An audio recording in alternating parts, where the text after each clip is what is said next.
বন্ধুরা, আপনারা জেনে খুশি হবেন, আমরা হোটেল ইন্ডাস্ট্রিতে যখন কিচেনের মধ্যে কাজ করি, তো খুবই স্বাভাবিকভাবে আমাদের জুনিয়রদের হাত থেকে কাপ, পিরিচ বা প্লেট পড়ে যেতে পারে, পড়ে ভেঙে যেতে পারে। তো তারা যাতে ডিসহার্টেড না হয়, এইটা কিন্তু কন্টিনিউয়াস প্রসেস। তো তারা যদি ডিসহার্টেড না হয়, তো আমরা কি করি, যে একটা কাপ পড়ে গেল, ভেঙে গেল, তা আমরা বলি happy birthday, happy birthday. But what is the logic, what is the science?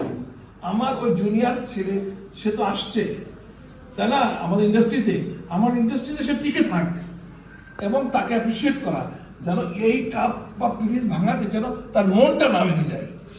কারণ আমার এই ইন্ডাস্ট্রিটা খুব সংরক্ষিত জায়গা, তো এই জায়গাটাতে চলে আসছে, সেই জায়গাটাতে থাকুক।